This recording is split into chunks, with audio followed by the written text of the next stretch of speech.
मराठी एक भाषा जिसकी रियासत ने पूरे हिंदुस्तान पे हुकूमत की। उत्तर से लेकर दक्षिण तक एक वक्त था जब इस पूरे हिंदुस्तान पे मराठों का शासन चलता था। एक भाषा जिसने देश और धर्म की रक्षा की।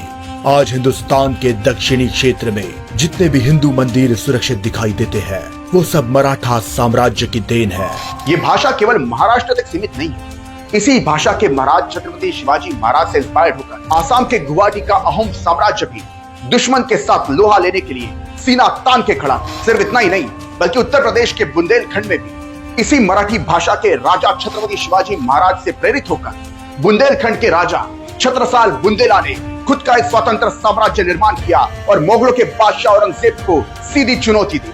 मराठी इस भाषा का इतिहास इतना गहरा है कि ये सिर्फ युद्ध नीति में ही नहीं बल्कि खाने के पदार्थों में भी देखा जा सकता है।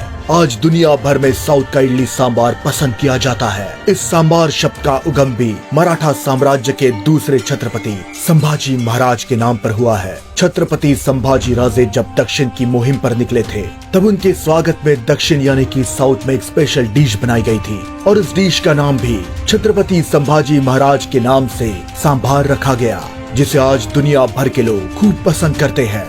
ये मराठी भाषा इतनी महान है कि इसकी मिट्टी में जन्मे छत्रपति शिवाजी महाराज के बारे में ब्रिटिश वाइसरॉय लॉर्ड माउंटबेटन कहते हैं कि छत्रपति शिवाजी महाराज अगर हमारी भूमि में यानी कि इंग्लैंड में जन्म लेते तो हम सिर्फ दुनिया पर नहीं बल्कि पूरे ब्रह्मांड पर राज करते। ये कोई कहीं सुनाई बातें नहीं है दोस्तों। उस इंसान ने छत्रपति शिवाजी महाराज का इतिहास पढ़ा और उसने खुद ये लिख के रखा है।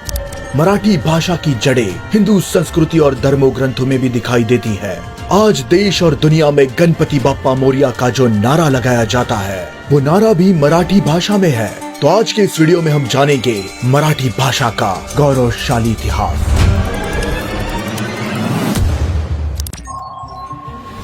जब भारत की सरजमीन पर विदेशी संस्कृति और विदेशी भाषाएं हावी हो रही थी तब एक महान राजा खड़ा हुआ जिसने न केवल अपनी धरती की रक्षा की बल्कि अपनी मातृभाषा को भी बढ़ावा दिया और वो महान राजा थे छत्रपति शिवाजी महाराज। तो दोस्तों आज हम जानेंगे भारत के इतिहास के गौरवशाली और समृद्ध भाषा मराठी भाषा का इतिहास। कैसे इसका जन्म हुआ, इसका विकास कैसे हुआ और आगे जाकर ये कहां तक पहुंची। मराठी भाषा का जन्म ये संस्कृत और प्राकृत भाषा से हुआ है जो इंडो आर्यन भाषा की एक प्रमुख शाखा मानी जाती है। ईसा पूर्व 500 के आसपास जब संस्कृत से प्राकृत भाषाएं बनी तो उन्हीं में से एक थी महाराष्ट्र की प्राकृत जो आगे चलकर मराठी भाषा की जननी बनी। ये मराठी भाषा कितनी प्राचीन है इसका आप अंदाजा सिर्फ एक बात से लगा सकते हो। मराठी भाषा के सबसे पुराने लिखित प्रमाण हमें 8वीं शताब्दी यानी कि ईस्वी सन 739 में शिलालेखों में लिखे हुए मिलते हैं। इन शिलालेखों में मराठी और संस्कृत दोनों का प्रयोग किया गया था। राष्ट्रकूट शिलाहार और यादव राजा के समय में मराठी ने प्रशासनिक और सांस्कृतिक भाषा का रूप लेना शुरू किया। 12वीं और 16वीं शताब्दी में मराठी भाषा को असली पहचान मिली भक्ति आंदोलन से। संतों के भक्ति आंदोलन ने मराठी को बढ़ावा दिया। इस दौर में महाराष्ट्र के महान संत ज्ञानेश्वर, संत तुकाराम, संत नामदेव और संत एकनाथ जैसे महापुरुषों ने मराठी भाषा की धार्मिक और सामाजिक रचनाएं की। श्रीमद् भगवद गीता की मराठी में टीका करने वाले संत ज्ञानेश्वर महाराज थे, जिसे कि ज्ञानेश्वरी भगवद गीता भी कहा जाता है। ये मराठी भाषा का एक सबसे बड़ा आधार स्तंभ मानी जाती है। इन महान संतों ने मराठी भाषा को जनता की भाषा बना दिया। उन्होंने भगवान, भक्ति और समाज सुधार के विचार मराठी भाषा में सरलता से प्रस्तुत किए। 17वीं शताब्दी में छत्रपति शिवाजी महाराज ने मराठा साम्राज्य की स्थापना की। तब मराठी भाषा को प्रशासन की प्रमुख भाषा बनाया गया। राज्य के आदेश, सैन्य निर्देश और शासकीय प्रश्न ये सब मराठी भाषा में तैयार किए जाने लगे। छत्रपति शिवाजी महाराज ने स्पष्ट किया कि जनता की भाषा में ही शासन होना चाहिए, इसीलिए मराठी और मोरी लिपि को बढ़ावा दिया गया। ये वो दौर था जब ज्यादातर शासक फारसी भाषा में शासन करते थे, लेकिन छत्रपति शिवाजी महाराज ने फैसला लिया कि जनता की भाषा में ही शासन होना चाहिए और इसीलिए उन्होंने संस्कृत और मराठी को अपने प्रशासन की भाषा बनाई। छत्रपति शिवाजी महाराज का राज्याभिषेक भी मराठी और संस्कृत भाषा को बढ़ावा देने वाला साबित हुआ। छत्रपति शिवाजी महाराज के राज्याभिषेक के बाद महाराज ने आदेश दिए कि शासन से सारे फारसी और उर्दू शब्द और अरबिक शब्द को हटा दिया जाए और मराठी और संस्कृत शब्दों को बढ़ावा दिया जाए। उस वक्त के कई सारे ग्रंथों को छत्रपति शिवाजी महाराज ने बढ़ावा दिया, जैसे कि राज्य व्यवहार कोश, राज्य विलास और शिव भारत जैसे महान ग्रंथों को छत्रपति शिवाजी महाराज ने सम्मान दिया। उन्होंने संत साहित्य को संरक्षण दिया। संत तुकाराम, संत ज्ञानेश्वर माऊली, संत नामदेव इन सबकी रचनाएं मराठी में थी। इन रचनाओं ने मराठी में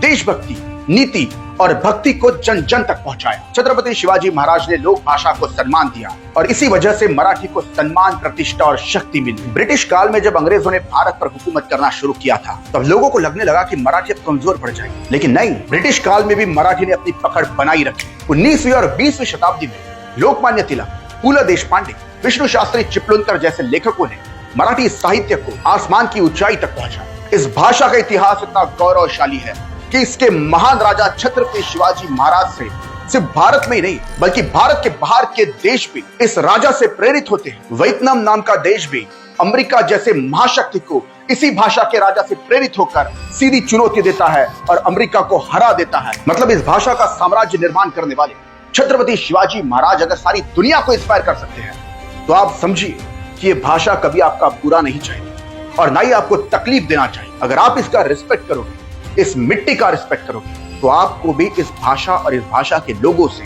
रिस्पेक्ट ही मिलेगा। कई सारी कंट्रोवर्सी चल रही है जिसमें कि आधा अधूरा बताया जा रहा है, हिंदी और मराठी लोगों को भड़काया जा रहा है ताकि एक दूसरे के विरोध में खड़े हो जाए। जब सब मानने वाले प्रभु श्री राम के हैं, शंभू महादेव के हैं, तो दुश्मनी किस बात की?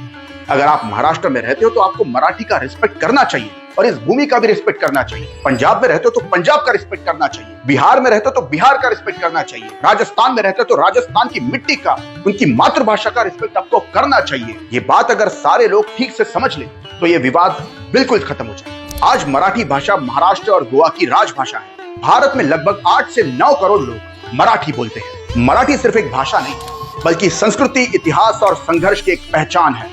हमें अपनी भाषा पर गर्व करना चाहिए क्योंकि भाषा ही हमारी पहचान है। जय महाराष्ट्र, जय मराठी। तो दोस्तों, अगर आपको ये वीडियो पसंद आता है तो प्लीज हमारे channel history begins with Sunny Rabade को सब्सक्राइब कीजिए। इस वीडियो को ज्यादातर लोगों के साथ शेयर भी कीजिए क्योंकि जो वाद अभी चल रहा है वो जल्द से जल्द मिट जाए और सभी लोग एकजुट होकर हिंदुस्तान को आगे बढ़ाने की सोचें। जय हिंद, जय महाराष्ट्र।